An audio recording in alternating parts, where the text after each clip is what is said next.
दोस्तों नमस्कार। मैं नाथ सोनांचली कथा कहानी और उपन्यास के इस अंक के साथ पुनः हाजिर हूँ। दोस्तों इस समय हम लोग सुन रहे हैं प्रेमचंद की लिखी हुई कुछ श्रेष्ठ कहानियों का वाचन। इस कड़ी में आज लीजिए सुनिए प्रेमचंद की लिखी हुई मानसरोवर भाग 6 से कहानी त्यागी का प्रेम का वाचन मेरे अर्थात नाथ सोनांचली के स्वर में। लाला गोपीनाथ को युवावस्था में ही दर्शन से प्रेम हो गया था। अभी वह इंटरमीडिएट क्लास में थे कि मिल और बर्कले के वैज्ञानिक विचार उनको कंठस्थ हो गए थे। उन्हें किसी प्रकार के विनोद प्रमोद से रुचि न थी। यहाँ तक कि कॉलेज के क्रिकेट मैचों में भी उनको उत्साह न होता था। हास परिहास से कोसों भागते और उनसे प्रेम की चर्चा करना तो मानो बच्चे को जूजू से डराना था। प्रातःकाल घर से निकल जाते और शहर से बाहर किसी सघन वृक्ष की छांव में बैठकर दर्शन का अध्ययन करने में निरत हो जाते। काव्य अलंकार उपन्यास सभी को त्याज समझते थे। शायद ही अपने जीवन में उन्होंने कोई किस्से कहानी की किताब पढ़ी हो। इसे केवल समय का दुरुपयोग ही नहीं वरन मन और बुद्धि विकास के लिए घातक ख्याल कहते थे। इसके साथ ही वह उत्साहहीन न थे।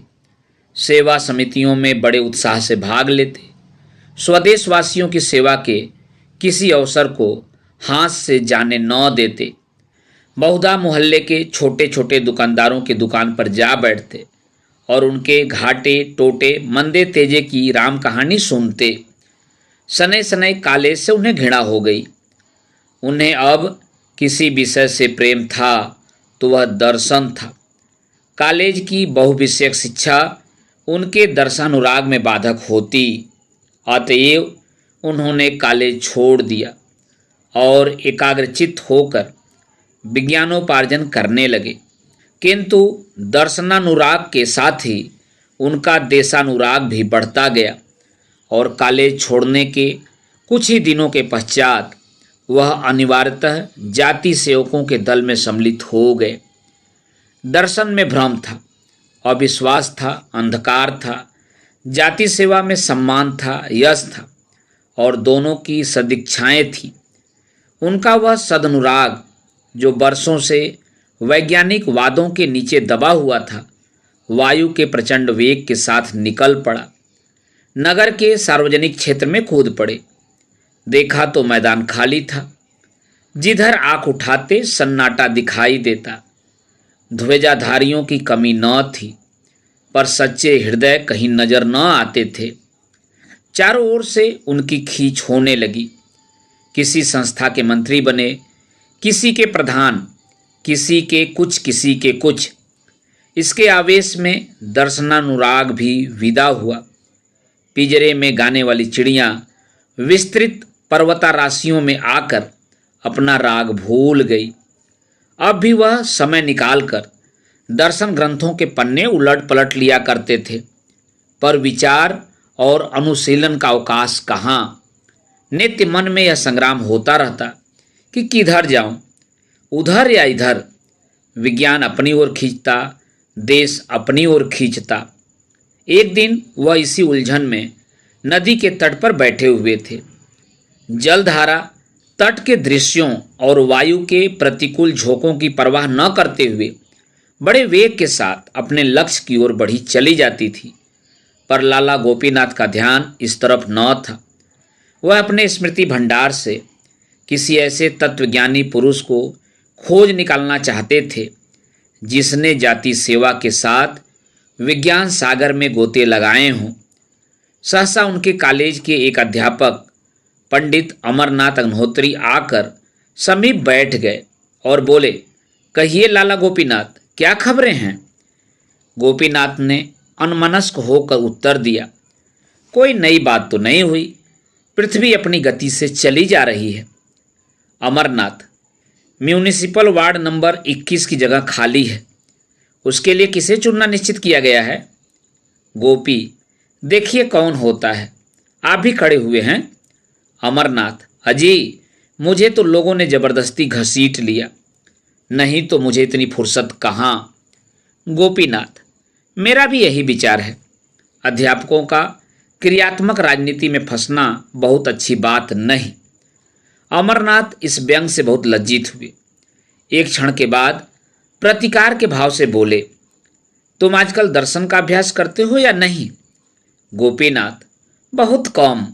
इसी दुविधा में पड़ा हुआ हूं कि राष्ट्रीय सेवा का मार्ग ग्रहण करूं या सत्य की खोज में जीवन व्यतीत करूं। अमरनाथ: राष्ट्रीय संस्थानों में सम्मिलित होने का समय अभी तुम्हारे लिए नहीं आया। अभी तुम्हारी उम्र ही क्या है? जब तक विचारों में गांभीर्य और सिद्धांतों पर दृढ़ विश्वास न हो जाए, उस समय तक केवल क्षणिक आवेशों के वशवर्ती होकर किसी काम में कूद पड़ना अच्छी बात नहीं। राष्ट्रीय सेवा बड़े उत्तरदायित्व का काम है। गोपीनाथ ने निश्चय कर लिया कि मैं जाति सेवा में जीवनक्षेप करूंगा। अमरनाथ ने भी यही फैसला किया कि मैं म्यूनिसिपैलिटी में अवश्य जाऊंगा। दोनों का परस्पर विरोध उन्हें कर्म क्षेत्र की ओर खींच ले गया। गोपीनाथ की साख पहले से ही जम गई थी। घर के धनी थे। शक्कर और सोने चांदी की दलाली होती थी। व्यापारियों में उनके पिता का बड़ा मान था। गोपीनाथ के 2 बड़े भाई थे, वह भी दलाली करते थे। परस्पर मेल था, धन था, संतानें थीं।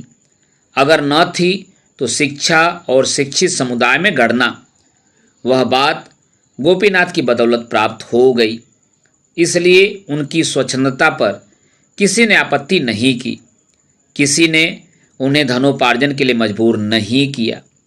अतएव गोपीनाथ निश्चिंत और निर्द्वंद होकर राष्ट्र सेवा में कहीं किसी अनाथालय के लिए चंदे जमा करते, कहीं किसी कन्या पाठशाला के लिए भिक्षा मांगते फिरते। नगर की कांग्रेस कमेटी ने उन्हें अपना मंत्री नियुक्त किया। उस समय तक कांग्रेस ने कर्म क्षेत्र में पदार्पण नहीं किया था। उनकी कार्यशीलता ने इस जीर्ण संस्था का मानो पुनरुद्धार कर दिया।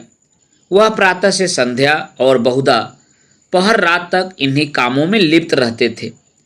चंदे का रजिस्टर हाथ में लिए उन्हें नित्य प्रति सांझ सवेरे अमीरों और रईसों के द्वार पर खड़े देखना एक साधारण दृश्य था। धीरे धीरे कितने ही युवक उनके भक्त हो गए। लोग कहते, कितना निस्वार्थ, कितना आदर्शवादी त्यागी जाति सेवक है। कौन सुबह से शाम तक निस्वार्थ भाव से केवल जनता को उपकार करने के लिए यों दौड़ धूप करेगा। उनका आत्मोत्सर्ग प्रायः द्वेषियों को भी अनुरक्त कर देता था। उन्हें बहुधा रईसों की अभद्रता, असज्जनता, यहाँ तक कि उनके कटु शब्द भी सहने पड़ते थे। उन्हें अब विदित हो गया था कि जाति सेवा बड़े अंशों तक केवल चंदे मांगना है। इसके लिए धनिकों की दरबारदारी या दूसरे शब्दों में खुशामद भी करनी पड़ती थी। दर्शन के उस गौरवयुक्त अध्ययन और इस दान लोलुपता में कितना अंतर था। कहाँ मिल और केंट स्पेंसर और किड के साथ एकांत में बैठे हुए जीव और प्रकृति के गहन गुण विषय पर वार्तालाप, और कहाँ इन अभिमानी असभ्य मूर्ख व्यापारियों के सामने सिर झुकाना। वह अंतःकरण में उनसे घृणा करते थे। वे धनी थे और केवल धन कमाना चाहते थे। इसके अतिरिक्त उनमें और कोई विशेष गुण न था। उनमें अधिकांश ऐसे थे जिन्होंने कपट व्यवहार से धनोपार्जन किया था, पर गोपीनाथ के लिए वे सभी पूज्य थे, क्योंकि उन्हीं की कृपा दृष्टि पर उनकी राष्ट्र सेवा अवलंबित थी। इस प्रकार कई वर्ष व्यतीत हो गए। गोपीनाथ नगर के मान्य पुरुषों में गिने जाने लगे। वह दीन जनों के आधार और दुखियारों के मददगार थे। अब वह बहुत कुछ निर्भीक हो गए थे और कभी कभी रईसों को भी कुमार्ग पर चलते देखकर फटकार दिया करते थे। उनकी तीव्र आलोचना भी अब चंदे जमा करने में उनकी सहायक हो जाती थी। अभी तक उनका विवाह न हुआ था। वह पहले से ही ब्रह्मचर्य व्रत धारण कर चुके थे। विवाह करने से साफ इनकार किया, मगर जब पिता और अन्य बंधुजनों ने बहुत आग्रह किया और उन्होंने स्वयं कई विज्ञान ग्रंथों में देखा कि इंद्रिय दमन स्वास्थ्य के लिए हानिकारक है, तो असमंजस में पड़े। कई हफ्ते सोचते हो गए और वह मन में कोई बात पक्की न कर सके। स्वार्थ और परमार्थ में संघर्ष हो रहा था। विवाह का अर्थ था अपनी उदारता की हत्या करना, अपने विस्तृत हृदय को संकुचित करना, न कि राष्ट्र के लिए जीना। वह अब इतने ऊंचे आदर्श का त्याग करना निंदनीय और उपहासजनक समझते थे। इसके अतिरिक्त अब वह अनेक कारणों से अपने को पारिवारिक जीवन के अयोग्य पाते थे। जीविका के लिए जिस उद्योगशीलता, जिस अनवरत परिश्रम और जिस मनोवृत्ति की आवश्यकता है, वह उनमें न थी। जाति सेवा में भी उद्योगशीलता और अध्यवसाय की कम जरूरत न थी, लेकिन उसमें आत्मगौरव का हनन न होता था। परोपकार के लिए भिक्षा मांगना दान है, अपने लिए पान का एक बीड़ा भी भिक्षा है। स्वभाव में एक प्रकार की स्वच्छता आ गई थी। इन त्रुटियों पर पर्दा डालने के लिए जाति सेवा का बहाना बहुत अच्छा था। एक दिन वह सैर करने जा रहे थे कि रास्ते में अध्यापक अमरनाथ से मुलाकात हो गई। यह महाशय अब म्यूनिसिपल बोर्ड के मंत्री हो गए थे और आजकल इस दुविधा में पड़े हुए थे कि शहर में मादक वस्तुओं के बेचने का ठेका लूं या न लूं। लाभ बहुत था पर बदनामी भी कम न थी। अभी तक कुछ निश्चय न कर सके थे। इन्हें देखकर बोले, कहिए लाला जी, मिजाज अच्छा है ना? आपके विवाह के विषय में क्या हुआ? गोपीनाथ ने दृढ़ता से कहा, मेरा इरादा विवाह करने का नहीं है। अमरनाथ, ऐसी भूल न करना। तुम अभी नवयुवक हो, तुम्हें संसार का कुछ अनुभव नहीं है। मैंने ऐसी कितनी मिसालें देखी हैं जहां अविवाहित रहने से लाभ के बदले हानि ही हुई है। विवाह मनुष्य को सुमार्ग पर रखने का सबसे उत्तम साधन है, जिसे अब तक मनुष्य ने आविष्कृत किया है। उस व्रत से क्या फायदा जिसका परिणाम छिछोरापन हो? गोपीनाथ ने प्रत्युत्तर दिया, आपने मादक वस्तुओं के ठीके के विषय में क्या निश्चय किया? अमरनाथ, अभी तक कुछ नहीं। जी हिचकता है, कुछ न कुछ बदनामी तो होगी ही। गोपीनाथ, एक अध्यापक के लिए मैं इस पेशे को अपमान समझता हूँ। अमरनाथ, कोई पेशा खराब नहीं है अगर ईमानदारी से किया जाए। गोपीनाथ, यहाँ मेरा आपसे मतभेद है। कितने ही ऐसे व्यवसाय हैं जिन्हें एक सुशिक्षित व्यक्ति कभी स्वीकार नहीं कर सकता। मादक वस्तुओं का ठेका उनमें एक है। गोपीनाथ ने आकर अपने पिता से कहा, मैं कदापि विवाह न करूँगा। आप लोग मुझे विवश न करें वरना पछताइएगा। अमरनाथ ने उसी दिन ठीके के लिए प्रार्थना पत्र भेज दिया और वह स्वीकृत भी हो गया। 10 साल हो गए हैं। लाला गोपीनाथ ने एक कन्या पाठशाला खोली है और उसके प्रबंधक हैं। शिक्षा की विभिन्न पद्धतियों का उन्होंने खूब अध्ययन किया है और इस पाठशाला में वह उनका व्यवहार कर रहे हैं। शहर में यह पाठशाला बहुत ही सर्वप्रिय है। उसने बहुत अंशों में उस उदासीनता का परिशोध कर दिया है जो माता पिता को पुत्रियों की शिक्षा की ओर होती है। शहर के गणमान्य पुरुष अपनी लड़कियों को सहर्ष पढ़ने भेजते हैं। वहाँ की शिक्षा शैली कुछ ऐसी मनोरंजक है कि बालिकाएं एक बार जाकर मानो मंत्रमुग्ध हो जाती हैं, फिर उन्हें घर पर चैन नहीं मिलता। ऐसी व्यवस्था की गई है कि 3-4 वर्षों में ही कन्याओं का गृहस्थी के मुख्य कामों से परिचय हो जाए। सबसे बड़ी बात यह है कि यहाँ धर्म शिक्षा का भी समुचित प्रबंध किया गया है। अब की साल से प्रबंधक महोदय ने अंग्रेजी की कक्षाएं भी खोल दी हैं। एक सुशिक्षित गुजराती महिला को बम्बई से बुलाकर पाठशाला उनके हाथ में दे दी गई है। इन महिला का नाम है आनंदी बाई। विधवा हैं, हिंदी भाषा से भली भांति परिचित नहीं, किंतु गुजराती में कई पुस्तकें लिख चुकी हैं। कई कन्या पाठशालाओं में काम कर चुकी हैं। शिक्षा संबंधी विषयों में अच्छी गति है। उनके आने से मदरसे में और भी रौनक आ गई है। कई प्रतिष्ठित सज्जनों ने जो अपनी बालिकाओं को मसूरी और नैनीताल भेजना चाहते थे, अब उन्हें यहीं भर्ती करा दिया है। आनंदी रईसों के घरों में जाती है और स्त्रियों में शिक्षा का प्रचार करती है। उनके वस्त्रभूषणों से सुरुचि का बोध होता है। हैं भी उच्च कुल की, इसलिए शहर में उनका बड़ा सम्मान होता है। लड़कियां उन पर जान देती हैं, उन्हें माँ कहकर पुकारती हैं। गोपीनाथ पाठशाला की उन्नति देख देख कर फूले नहीं समाते। जिससे मिलते हैं आनंदी बाई का ही गुणगान करते हैं। बाहर से कोई सुविख्यात पुरुष आता है तो उससे पाठशाला का निरीक्षण अवश्य कराते हैं। आनंदी की प्रशंसा से उन्हें वही आनंद प्राप्त होता है जो स्वयं अपनी प्रशंसा से होता। बाई जी को भी दर्शन से प्रेम है और सबसे बड़ी बात यह है कि उन्हें गोपीनाथ पर असीम श्रद्धा है।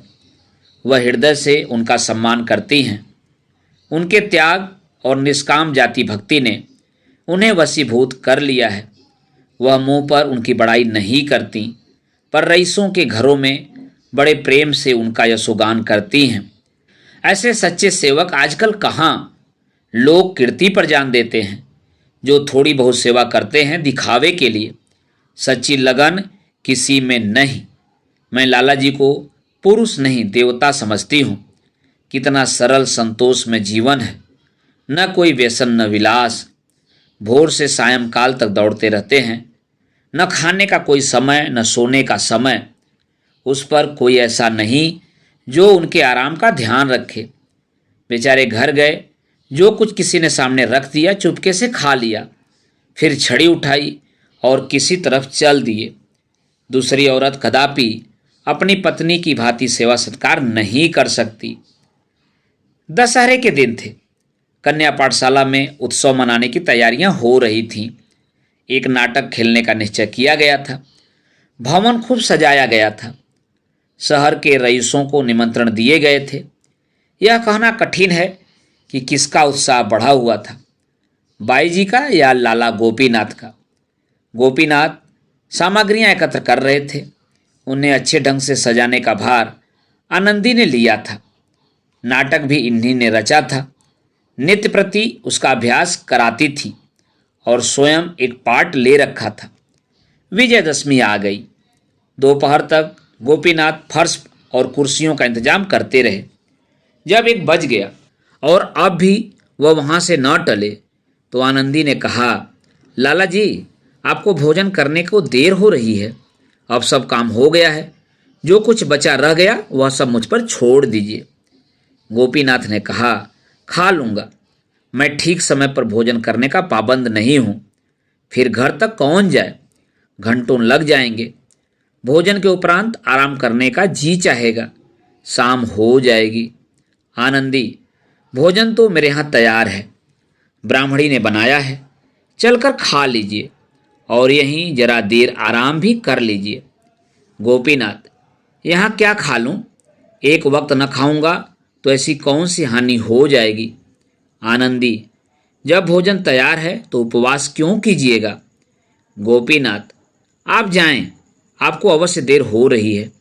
मैं काम में ऐसा भूला कि आपकी सुधि ही न रही। आनंदी, मैं भी 1 जून उपवास कर लूँगी तो क्या हानि होगी। गोपीनाथ, नहीं नहीं, इसकी क्या ज़रूरत है। मैं आपसे सच कहता हूँ, मैं बहुधा 1 ही जून खाता हूँ। आनंदी, अच्छा, मैं आपके इनकार का माने समझ गई। इतनी मोटी बात अब तक मुझे न सूझी। गोपीनाथ, क्या समझ गई? मैं छूत छात नहीं मानता, यह तो आपको मालूम ही है। आनंदी, इतना जानती हूँ, किंतु जिस कारण से आप मेरे यहाँ भोजन करने से इनकार कर रहे हैं उसके विषय में केवल इतना निवेदन है कि मुझे आपसे केवल स्वामी और सेवक का संबंध नहीं है। मुझे आपसे आत्मीयता का संबंध है। आपका मेरे पान फूल को अस्वीकार करना अपने एक सच्चे भक्त के मर्म को आघात पहुंचाना है। मैं आपको इसी दृष्टि से देखती हूँ। गोपीनाथ को अब कोई आपत्ति न हो सकी। जाकर भोजन कर लिया। वह जब तक आसन पर बैठे रहे, आनंदी बैठी पंखा झलती रही। इस घटना की लाला गोपीनाथ के मित्रों ने यूं आलोचना की, महाशय जी अब तो वहीं पर खूब जोर देकर भोजन भी करते हैं। सनय सनय पर्दा हटने लगा। लाला गोपीनाथ को अब परवशता ने साहित्य सेवी बना दिया था। घर से उन्हें आवश्यक सहायता मिल जाती थी, किंतु पत्रों और पत्रिकाओं तथा अनेक कामों के लिए उन्हें घर वालों से कुछ मांगते हुए बहुत संकोच होता था। उनका आत्मसम्मान जरा जरा सी बातों के लिए भाइयों के सामने हाथ फैलाना अनुचित समझता था। वह अपनी ज़रूरतें आप पूरी करना चाहते थे।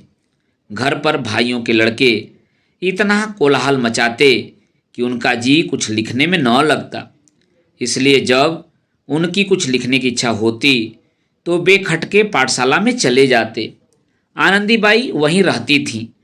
वहाँ न कोई शोर था न गुल। एकांत में काम करने में जी लगता। भोजन का समय आ जाता तो वहीं भोजन भी कर लेते।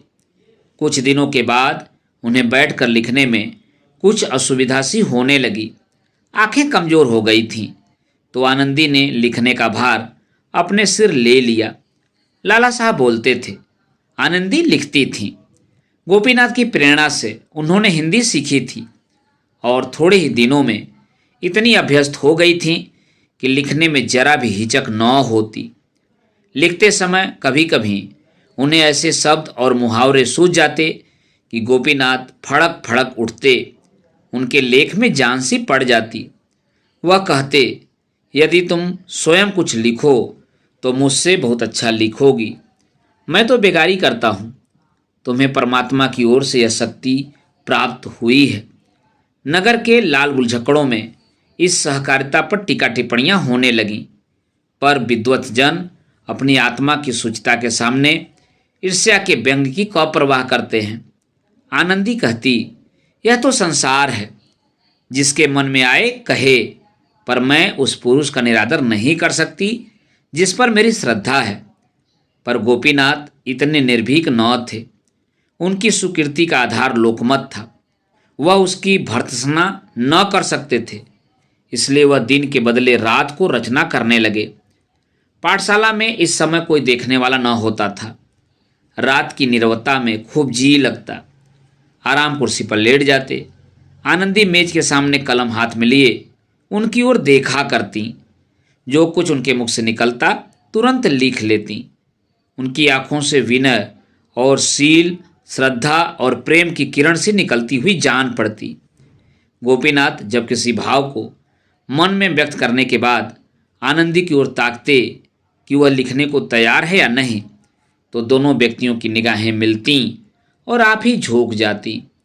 गोपीनाथ को इस तरह काम करने की ऐसी आदत पड़ती जाती थी कि जब किसी कार्यवश यहाँ आने का अवसर न मिलता तो वह विकल हो जाते थे। आनंदी से मिलने के पहले गोपीनाथ को स्त्रियों का कुछ जो ज्ञान था वह केवल पुस्तकों पर अवलंबित था। स्त्रियों के विषय में प्राचीन और अर्वाचीन, प्राच्य और पाश्चात्य सभी विद्वानों का एक ही मत था। यह मायावी आत्मिक उन्नति की बाधक, परमार्थ की विरोधिनी, वृत्तियों को कुमार की ओर ले जाने वाली, हृदय को संकीर्ण बनाने वाली होती हैं। इन्हीं कारणों से उन्होंने इस मायावी जाति से अलग रहना ही श्रेयस्कर समझा था। किंतु अब अनुभव बतला रहा था कि स्त्रियां सन्मार्ग की ओर भी ले जा सकती हैं। उनमें सद्गुण भी हो सकते हैं। वे कर्तव्य और सेवा के भावों को जागृत भी कर सकती हैं। तब उनके मन में प्रश्न उठता कि यदि आनंदी से मेरा विवाह होता तो मुझे क्या आपत्ति हो सकती थी। उसके साथ तो मेरा जीवन बड़े आनंद से कट जाता। एक दिन वह आनंदी के यहाँ गए तो सिर में दर्द हो रहा था। कुछ लिखने की इच्छा न हुई। आनंदी को इसका कारण मालूम हुआ तो उसने उनके सिर में धीरे धीरे तेल मलना शुरू किया। गोपीनाथ को उस समय अलौकिक सुख मिल रहा था। मन में प्रेम की तरंगें उठ रही थी। नेत्र, मुख, वाणी सभी प्रेम में पगे जाते थे। उसी दिन से उन्होंने आनंदी के यहाँ आना छोड़ दिया। एक सप्ताह बीत गया और न आए। आनंदी ने लिखा, आपसे पाठशाला संबंधी कई विषयों में राय लेनी है, अवश्य आइए। तब भी न गए। उसने फिर लिखा, मालूम होता है आप मुझसे नाराज हैं। मैंने जानबूझकर तो ऐसा कोई काम नहीं किया, लेकिन यदि वास्तव में आप नाराज हैं तो मैं यहाँ रहना उचित नहीं समझती। अगर आप अभी न आएंगे तो मैं द्वितीय अध्यापिका को चार्ज देकर चली जाऊंगी। गोपीनाथ पर इस धमकी का भी कुछ असर न हुआ। अब भी न गए। अंत में 2 महीने तक खींचे रहने के बाद उन्हें ज्ञात हुआ कि आनंदी बीमार है और 2 दिन से पाठशाला नहीं आ सकी। तब वह किसी तर्क या युक्ति से अपने को न रोक सके। पाठशाला में आए और कुछ झिझकते सकुचाते आनंदी के कमरे में कदम रखा। देखा तो चुपचाप पड़ी थी। मुख पीला था, शरीर घूल गया था। उसने उनकी ओर दया प्रार्थी नेत्रों से देखा। उठना चाहा पर आसक्ति ने उठने न दिया। गोपीनाथ ने आर्द्र कंठ से कहा, लेटी रहो, लेटी रहो, उठने की जरूरत नहीं, मैं बैठ जाता हूँ। डॉक्टर साहब आए थे? मिश्राइन ने कहा, जी हाँ, 2 बार आए थे, दवा दे गए हैं। गोपीनाथ ने नुस्खा देखा। डॉक्टरी का साधारण ज्ञान था। नुस्खे से ज्ञात हुआ हृदय रोग है। औषधियाँ सभी पुष्टिकर और बलवर्धक थीं। आनंदी की ओर फिर देखा। उसकी आंखों से अश्रुधारा बह रही थी। उनका गला भी भर आया। हृदय मसोसने लगा। गदगद होकर बोले, आनंदी, तुमने मुझे पहले इसकी सूचना न दी, नहीं तो रोग इतना न बढ़ने पाता। आनंदी, कोई बात नहीं है, अच्छी हो जाऊंगी, जल्दी ही अच्छी हो जाऊंगी। मर भी जाऊंगी तो कौन रोने वाला बैठा हुआ है। यह कहते कहते वह फूट फूट कर रोने लगी। गोपीनाथ दार्शनिक थे, पर अभी तक उनके मन के कोमल भाव शिथिल न हुए थे। कंपित स्वर से बोले, आनंदी, संसार में कम से कम एक ऐसा आदमी है जो तुम्हारे लिए अपने प्राण तक दे देगा। यह कहते कहते वह रुक गए। उन्हें अपने शब्द और भाव कुछ भद्दे और उच्छृंखल से जान पड़े। अपने मनोभावों को प्रकट करने के लिए वह इन सारहीन शब्दों की अपेक्षा कहीं अधिक काव्यमय, रसपूर्ण, अनुरक्त शब्दों का व्यवहार करना चाहते थे, पर वह इस वक्त याद न पड़े। आनंदी ने पुलकित होकर कहा, 2 महीने तक किस पर छोड़ दिया था। गोपीनाथ, इन 2 महीनों में मेरी जो दशा थी वह मैं ही जानता हूँ। यही समझ लो कि मैंने आत्महत्या नहीं की। यही बड़ा आश्चर्य है। मैंने न समझा था कि अपने व्रत पर स्थिर रहना मेरे लिए इतना कठिन हो जाएगा। आनंदी ने गोपीनाथ का हाथ धीरे से अपने हाथ में लेकर कहा, अब तो कभी इतनी कठोरता न कीजिएगा। गोपीनाथ संचित होकर, अंत क्या है? आनंदी, कुछ भी हो। गोपीनाथ, कुछ भी हो, अपमान, निंदा, उपहास, आत्मवेदना। आनंदी, कुछ भी हो, मैं सब कुछ सह सकती हूँ और आपको भी मेरे हेतु सहना पड़ेगा। गोपीनाथ, आनंदी, मैं अपने को प्रेम पर बलिदान कर सकता हूँ, लेकिन अपने नाम को नहीं। इस नाम को अकलंकित रखकर मैं समाज की बहुत कुछ सेवा कर सकता हूँ। आनंदी, न कीजिए। आपने सब कुछ त्याग कर यह कीर्ति लाभ की है। मैं आपके यश को नहीं मिटाना चाहती। गोपीनाथ का हाथ हृदय स्थल पर रखकर, इसको चाहती हूँ, इससे अधिक त्याग की आकांक्षा नहीं रखती।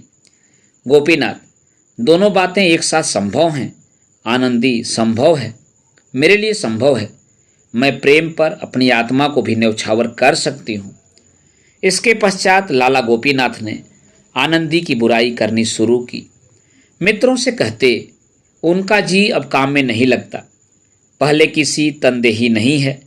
किसी से कहते, उनका जी यहाँ से अब उचाट हो गया है, अपने घर जाना चाहती हैं। उनकी इच्छा है कि मुझे प्रतिवर्ष तरक्की मिला करे और उसकी यहाँ गुंजाइश नहीं। पाठशाला को कई बार देखा और अपनी आलोचना में काम को असंतोषजनक लिखा। शिक्षा, संगठन, उत्साह, सुप्रबंध, सभी बातों में निराशाजनक क्षति पाई। वार्षिक अधिवेशन में जब कई सदस्यों ने आनंदी की वेतन वृद्धि का प्रस्ताव उपस्थित किया तो लाला गोपीनाथ ने उसका विरोध किया। उधर आनंदी बाई भी गोपीनाथ के दुखड़े रोने लगी। यह मनुष्य नहीं है, पत्थर का देवता है, उन्हें प्रसन्न करना दुस्तर है। अच्छा ही हुआ कि उन्होंने विवाह नहीं किया, नहीं तो दुखिया इनके नखरे उठाते उठाते सिधार जाती। कहाँ तक कोई सफाई और सुप्रबंध पर ध्यान दे।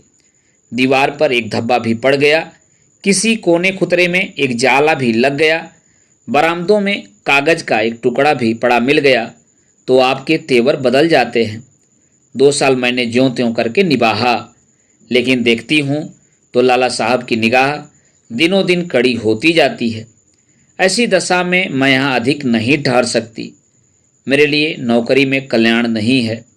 जब जी चाहेगा उठ खड़ी होंगी। यहाँ आप लोगों से मेल मोहब्बत हो गई है।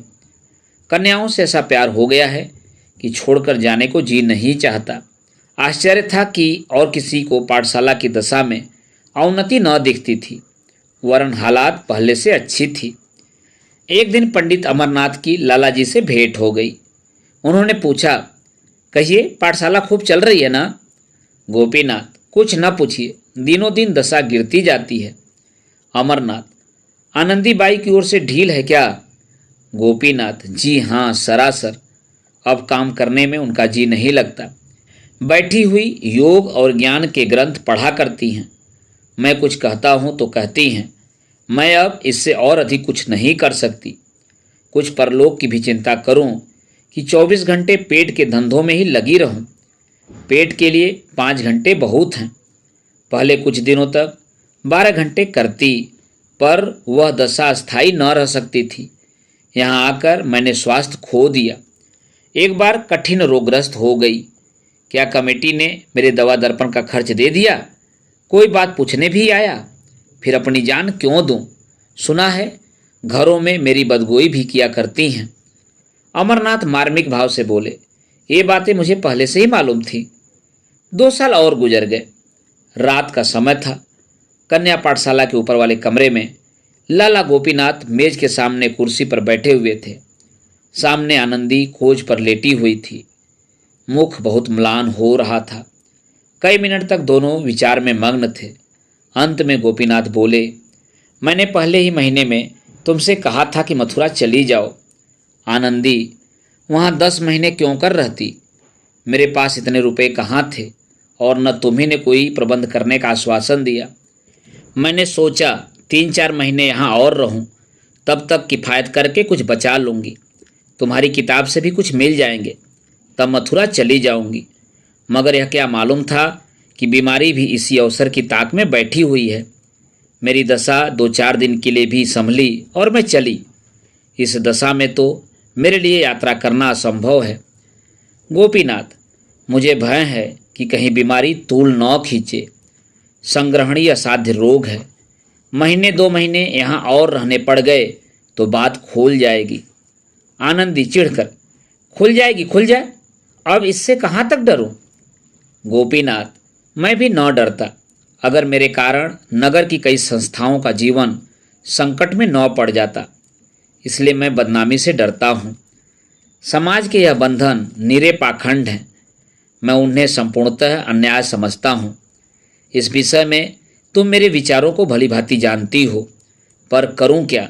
दुर्भाग्यवश मैंने जाति सेवा का भार अपने ऊपर ले लिया है और उसी का फल है कि आज मुझे अपने माने हुए सिद्धांतों को तोड़ना पड़ रहा है और जो वस्तु मुझे प्राणों से भी प्रिय है उसे यूं निर्वासित करना पड़ रहा है। किंतु आनंदी की दशा संभलने की जगह दिनों दिन गिरती ही गई। कमजोरी से उठना बैठना कठिन हो गया था। किसी वैद्य या डॉक्टर को उसकी अवस्था न दिखाई जाती थी। गोपीनाथ दवाएं लाते थे, आनंदी उनका सेवन करती थी और दिन दिन निर्बल होती जाती थी। पाठशाला से उसने छुट्टी ले ली थी। किसी से मिलती जुलती भी न थी। बार बार चेष्टा करती कि मथुरा चली जाऊं, किंतु एक अनजान नगर में अकेले कैसे रहूंगी? न कोई आगे न पीछे, कोई एक घूंट पानी देने वाला भी नहीं। यह सब सोचकर उसकी हिम्मत टूट जाती थी। इसी सोच विचार में और हैस बैस में 2 महीने और गुजर गए और अंत में विवश होकर आनंदी ने निश्चय किया कि अब चाहे कुछ सिर पर बीते, यहाँ से चल ही दो। अगर सफ़र में मर भी जाऊंगी तो क्या चिंता है? उनकी बदनामी तो न होगी, उनके यश को कलंक तो न लगेगा, मेरे पीछे ताने तो न सुनने पड़ेंगे। सफ़र की तैयारियां करने लगी। रात को जाने का मुहूर्त था कि सहसा संध्या काल से ही प्रसव पीड़ा होने लगी और 11 बजते बजते एक नन्हा सा दुर्बल सतवासा बालक प्रसव हुआ। बच्चे के होने की आवाज़ सुनते ही लाला गोपीनाथ बेतहाशा ऊपर से उतरे और गिरते पड़ते घर भागे। आनंदी ने इस भेद को अंत तक छिपाए रखा। अपनी दारुण प्रसव पीड़ा का हाल किसी से न कहा, दाई को भी सूचना न दी। मगर जब बच्चे के रोने की ध्वनि मदरसे में गूंजी तो क्षण मात्र में दाई सामने आकर खड़ी हो गई। नौकरानियों को पहले से ही शंकाएं थीं, उन्हें कोई आश्चर्य न हुआ। जब दाई ने आनंदी को पुकारा तो वह सचेत हो गई। देखा तो बालक रो रहा है। दूसरे दिन 10 बजते बजते यह समाचार सारे शहर में फैल गया। घर घर चर्चा होने लगी। कोई आश्चर्य करता था, कोई घृणा करता, कोई हंसी उड़ाता था। लाला गोपीनाथ के छिद्रान्वेषियों की संख्या कम न थी। पंडित अमरनाथ उनके मुखिया थे। उन लोगों ने लाला जी की निंदा करनी शुरू की।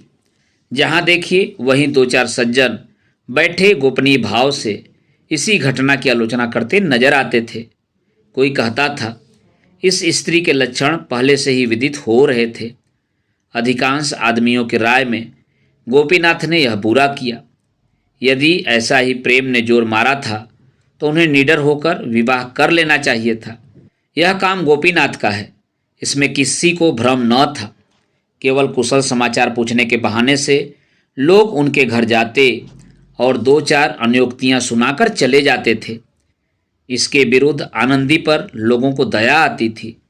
पर लाला जी के ऐसे भक्त भी थे जो लाला जी के माथे यह कलंक मढ़ना पाप समझते थे। गोपीनाथ ने स्वयं मौन धारण कर लिया था।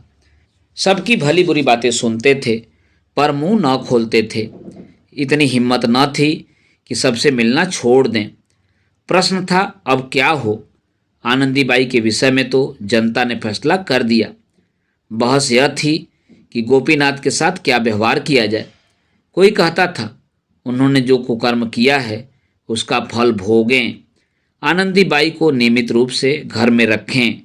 कोई कहता हमें इससे क्या मतलब, आनंदी जाने और वह जाने, दोनों जैसे के तैसे हैं, जैसे उदई वैसे भान, न उनके चोटी न उनके कान। लेकिन इन महाशय को पाठशाला के अंदर अब कदम न रखने देना चाहिए। जनता के फैसले साक्षी नहीं खोजते, अनुमान ही उनके लिए सबसे बड़ी गवाही है। लेकिन पंडित अमरनाथ और उनकी गोष्ठी के लोग गोपीनाथ को इतने सस्ते न छोड़ना चाहते थे। उन्हें गोपीनाथ से पुराना द्वेष था। यह कल का लौंडा दर्शन की 2-4 पुस्तकें उलट पलट कर राजनीति में कुछ सुध-बुध करके लीडर बना हुआ, बिचरे सुनहरी ऐनक लगाए, रेशमी चादर गले में डाले, यूं गर्व से ताके मानो सत्य और प्रेम का पुतला है। ऐसे रंगे सियार की जितनी कलई खोली जाए उतना ही अच्छा। जाति को ऐसे दगाबाज, चरित्रहीन, दुर्बलात्मा सेवकों से सचेत कर देना चाहिए। पंडित अमरनाथ पाठशाला की अध्यापिकाओं और नौकरों से तहकीकात करते थे। लाला जी कब आते थे, कब जाते थे, कितनी देर रहते, यहाँ क्या किया करते थे। तुम लोग उनकी उपस्थिति में वहाँ जाने पाते थे या रोक थी। लेकिन यह छोटे छोटे आदमी जिन्हें गोपीनाथ से संतुष्ट रहने का कोई कारण न था, उनकी शक्ति की नौकर लोग बहुत शिकायत किया करते थे। इस दुरावस्था में उनके ऐबों पर पर्दा डालने लगे। अमरनाथ ने प्रलोभन दिया, डराया धमकाया, पर किसी ने गोपीनाथ के विरुद्ध साक्षी न दी। उधर लाला गोपीनाथ ने उसी दिन से आनंदी के घर आना जाना छोड़ दिया। 2 हफ्ते तक तो वह अभागिनी किसी तरह कन्या पाठशाला में रही। 15वें दिन प्रबंधक समिति ने उसे मकान खाली कर देने की नोटिस दे दी। महीने भर की मोहलत देना भी उचित न समझा। अब वह दुखिया एक तंग मकान में रहती थी। कोई पूछने वाला न था। बच्चा कमजोर, खुद बीमार, कोई आगे न पीछे, न कोई दुख का संगी न साथी। शिशु को गोद में लिए दिन के दिन बेदाना पानी पड़ी रहती थी। एक बुढ़िया महरी मिल गई थी जो बर्तन धोकर चली जाती थी। कभी कभी शिशु को छाती से लगाए रात की रात रह जाती, पर धन्य है उसके धैर्य और संतोष को। लाला गोपीनाथ से मुंह में शिकायत न थी न दिल में। सोचती इन परिस्थितियों में उन्हें मुझसे दूर ही रहना चाहिए, इसके अतिरिक्त और उपाय नहीं है। उनके बदनाम होने से नगर की कितनी बड़ी हानि होती। सभी उन पर संदेह करते हैं, पर किसी को यह साहस तो नहीं हो सकता कि उनके विपक्ष में कोई प्रमाण दे सके। यह सोचते हुए उसने स्वामी अभेदानंद की एक पुस्तक उठाई और उसके एक अध्याय का अनुवाद करने लगी। अब उसकी जीविका का एकमात्र यही आधार था। सहसा धीरे से किसी ने द्वार खटखटाया। वह चौंक पड़ी। लाला गोपीनाथ की आवाज़ मालूम हुई। उसने तुरंत द्वार खोल दिया। गोपीनाथ आकर खड़े हो गए और सोते हुए बालक को प्यार से देखकर बोले, आनंदी, मैं तुम्हें मुंह दिखाने लायक नहीं हूँ। मैं अपनी भीरुता और नैतिक दुर्बलता पर अत्यंत लज्जित हूँ। यद्यपि मैं जानता हूँ कि मेरी बदनामी जो कुछ होनी थी वो हो चुकी। मेरे नाम से चलने वाली संस्थाओं को जो हानि पहुँचनी थी पहुँच चुकी। अब असंभव है कि मैं जनता को अपना मुंह फिर दिखाऊं और न वह मुझ पर विश्वास ही कर सकती है। इतना जानते हुए भी मुझ में इतना साहस नहीं है कि अपने कुकृत्य का भार सिर ले लूं। मैं पहले सामाजिक शासन की रत्ती भर परवाह न करता, पर अब पग पग पर उसके भय से मेरे प्राण तक कांपने लगते हैं। धिक्कार है मुझ पर कि तुम्हारे ऊपर ऐसी विपत्तियां पड़ी। लोक निंदा, रोग, शोक, निर्धनता सभी का सामना करना पड़ा और मैं यूं अलग अलग रहा, मानो मुझसे कोई प्रयोजन नहीं है। पर मेरा हृदय ही जानता है कि उसको कितनी पीड़ा होती थी। कितनी ही बार आने का निश्चय किया और फिर हिम्मत हार गया। अब मुझे विदित हो गया कि मेरी सारी दार्शनिकता केवल हाथी के दांत थी। मुझ में क्रिया शक्ति नहीं है, लेकिन इसके साथ ही तुमसे अलग रहना मेरे लिए असह्य है। तुमसे दूर रहकर मैं जिंदा नहीं रह सकता। प्यारे बच्चे को देखने के लिए मैं कितनी ही बार लालायित हो गया हूँ, पर यह आशा कैसे करूँ कि मेरी चरित्रहीनता का ऐसा प्रत्यक्ष प्रमाण पाने के बाद तुम्हें मुझसे घृणा न हो गई होगी। आनंदी, स्वामी, आपके मन में ऐसी बातों का आना मुझ पर घोर अन्याय है। मैं ऐसी बुद्धिहीन नहीं हूँ कि केवल अपने स्वार्थ के लिए आपको कलंकित करूँ। मैं आपको अपना इष्ट देव समझती हूँ और सदैव समझूंगी। मैं भी अब आपके वियोग दुख को नहीं सह सकती। कभी कभी आपके दर्शन पाती रहूं, यही जीवन की सबसे बड़ी अभिलाषा है। इस घटना को 15 वर्ष बीत गए हैं। लाला गोपीनाथ नित्य 12 बजे रात को आनंदी के साथ बैठे हुए नजर आते हैं, पर वह नाम पर मरते हैं, आनंदी प्रेम पर। बदनाम दोनों हैं, लेकिन आनंदी के साथ लोगों की सहानुभूति है। गोपीनाथ सबकी निगाह से गिर गए हैं। हाँ, उनके कुछ आत्मीगण इस घटना को केवल मानुषी समझकर अब भी उनका सम्मान करते हैं, किंतु जनता इतनी सहिष्णु नहीं है। दोस्तों, अभी आप सुन रहे थे प्रेमचंद की लिखी हुई मानसरोवर भाग 6 से एक कहानी त्यागी का प्रेम का वाचन मेरे अर्थात नाथ सुनांचली के स्वर में। दोस्तों, यह कहानी कैसी लगी अपनी प्रतिक्रिया कमेंट बॉक्स में अवश्य दीजिएगा। दोस्तों, एक नई कहानी के साथ पुनः मिलता हूँ। तब तक के लिए धन्यवाद। नमस्कार।